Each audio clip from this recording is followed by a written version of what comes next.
A ferrovia e o café. É a exposição que nós temos no Museu Histórico Padre Carlos Vaz de Londrina, que traz toda a trajetória, todo o histórico de quando já veio a ferrovia e a fase áurea do café. Quando começou e quando realmente teve um abalo, né? Depois daquela grande geada. Mas o Amaury, que é técnico em museologia, é quem nos recebe aqui no Museu Histórico e que poderá nos contar um pouquinho dessa exposição e a história do café. Então, essa exposição remete, assim, à chegada da locomotiva, à chegada da ferrovia. Mas também nos conta também um pouco desse processo de como foi a cultura do café, desde as pequenas propriedades, as grandes fazendas e o processo de industrialização, classificação, igual a gente está vendo nessa exposição, né? Então, o primeiro módulo dessa exposição, ela remete às famílias, às pequenas propriedades, os pequenos fazendeiros, né? E a segunda sala, ela vai remeter ao seu Armínio Kaiser, agrônomo, engenheiro agrônomo do IBC, né? Que retratou um pouco desse processo histórico, né?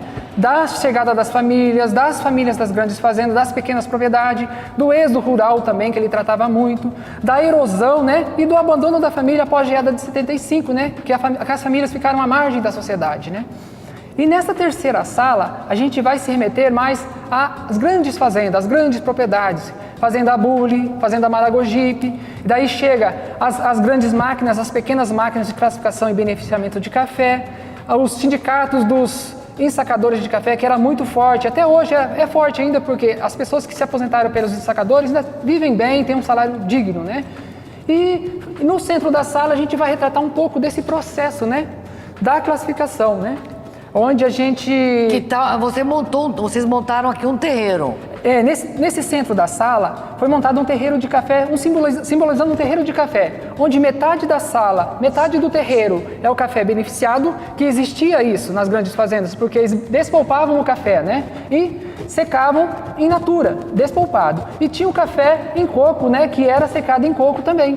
E tem a mesa de classificação, tem a catadeira de café e ao centro o degustador de café, que esse era o processo mais técnico e mais aprimorado da classificação.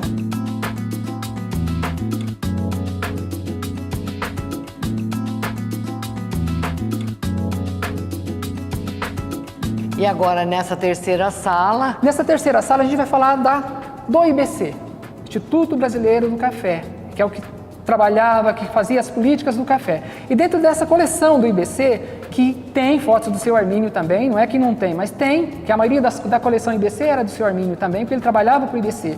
Então a gente vai contar um pouco desse processo técnico, tecnológico, as fazendas, o tratamento, o treinamento, como que era feito esse processo de organização do IBC. E falava um pouco da classificação do café, alguns instrumentos que se referem à classificação do café, além da cooperativa integrada que nos auxiliou também nessa parte do acervo tridimensional, das ferramentas, né? Então a gente coloca isso como complemento. Ferrovia e café, porque ficaram juntas? Ficaram. Por quê? O que aconteceu?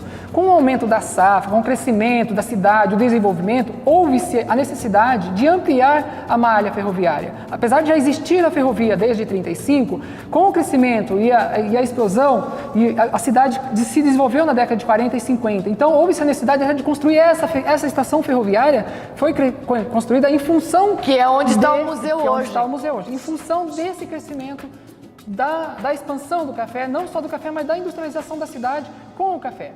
E o transporte ferrovia e café entra nesse sentido, do desenvolvimento. A locomotiva, aquela locomotiva que vem, que avança, que vai para o futuro, né? Então, essa ideia de desenvolvimento, de crescimento.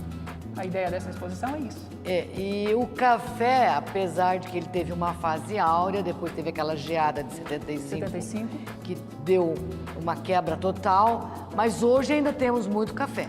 Hoje se produz muito menos. Segundo o seu Matoso, antes, no passado, eles que trabalhavam com classificação de café, aqui na classificadora que a gente tem no edifício ali do Relojão, ali, que a gente fala Relojão, né? Edifício Paraná, acho que né? Uhum. Ele fala que no passado eles chegavam a viajar a semana inteira. Eles saíam daqui à noite, ia para Paranaguá, passava o final de semana fazendo classificação, de Paranaguá para Santos, e fazia esse roteiro, tudo de avião. Daqui, Paranaguá, Santos, volta, vai a Londrina, Paranaguá.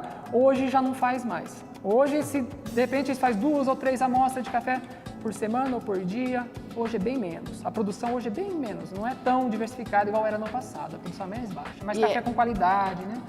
E essa classificação, eles poderiam dizer ou dar um indicativo pelo paladar? Pelo paladar, pelo cheiro, igual a gente vê nas imagens, né? Pelo cheiro do café. Então eles faziam o processo de classificação na tulha, da tulha pegava a amostra, da amostra levava para o laboratório, lá no laboratório de classificação eles faziam a classificação, depois voltava lá com a classificação, aquele café daquele talhão era dividido, marcado.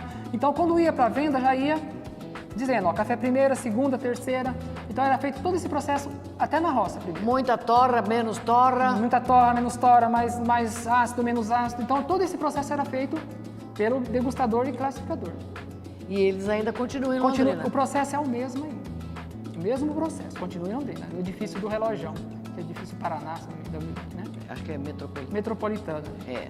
Até hoje ainda faz isso lá.